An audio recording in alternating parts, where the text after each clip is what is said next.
కాంగ్రెస్ వ్యవహారం కూడా ఒకసారి చూడండి, రేవంత్ రెడ్డి గారి వ్యవహారం కూడా చూడండి. నిన్నగాక మొన్న సోనియా గాంధీ గారి మీద, రాహుల్ గాంధీ గారి మీద ఈడీ వాళ్ళు ఛార్జ్ షీట్ వేసిండ్రు.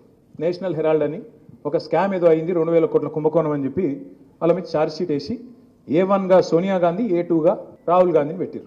మొత్తం దేశమంతటినేమో కాంగ్రెస్ ఏడాడుందో అక్కడ లొల్లి చేసిండ్రు. బీజేపీని, మోడీని తిట్టుకుంటూ బయటకు వచ్చి నిరసనలు చెప్పారు. ఇక్కడ కూడా ఏదో చేసినట్టు మహేష్ కుమార్ గౌడ్ పాపం ఇంకా కొంతమంది పోయి లొల్లి పెట్టినట్టు చేసిర్రు. కానీ రేవంత్ రెడ్డి మాత్రం ఒక్క మాట మాట్లాడలే ఈ రోజు వరకు.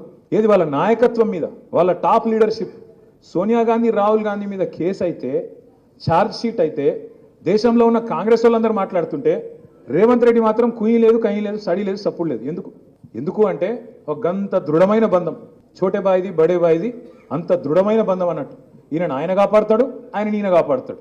సెంట్రల్ యూనివర్సిటీ భూముల్లో బుల్డోజర్లు పంపిండు రేవంత్ రెడ్డి, అక్కడ జింకలు చంపుతుండు అని చెప్తే నేను ప్రధానమంత్రి గారిని అడిగిన, అయ్యా ప్రధానమంత్రి గారు, నీకు సంవత్సరానికి ఒకసారి యాదికి వస్తుంది తెలంగాణ.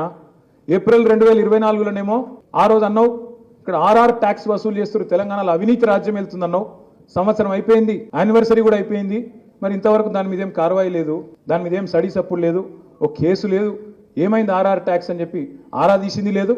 మళ్ళీ ఇప్పుడు సంవత్సరానికి వచ్చి రేవంత్ రెడ్డి ప్రభుత్వం అరాచకం చేస్తున్నది, సెంట్రల్ యూనివర్సిటీలో బుల్డోజర్లు పంపుతుంది అంటున్నావు కదా. సెంట్రల్ ఎంపవర్డ్ కమిటీ రిపోర్ట్ ఇచ్చింది, స్పష్టంగా రిపోర్ట్ ఇచ్చింది. ఇలా ఫైనాన్షియల్ ఫ్రాడ్ జరిగింది, తప్పకుండా ఇన్వెస్టిగేటివ్ ఏజెన్సీలు ఇలా రావాలి, ఎంక్వైరీ చేయాలని చెప్పి వాళ్ళు సుప్రీంకోర్టు అపాయింట్ చేసిన కమిటీ రిపోర్ట్ ఇచ్చింది. మరి రిపోర్ట్ నీ కాడు ఉంది కదా, వెంటనే ఇప్పుడే CBIనో CVCనో వెంటనే పంపి, నిజంగా నువ్వు రేవంత్ రెడ్డి ఒకటి కాకపోతే ఇన్వెస్టిగేషన్ చెయ్యని అడిగిన, సప్పుడు లేదు.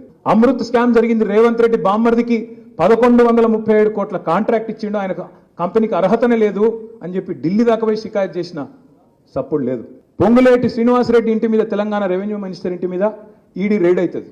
రైడ్ అయ్యి కూడా 200 రోజులు దాటిపోయింది. ఇప్పటి వరకు ఈడీ వాడు చెప్పాడు, శ్రీనివాసరెడ్డి చెప్పాడు ఏం దొరికిందిరా అయ్యా అంటే.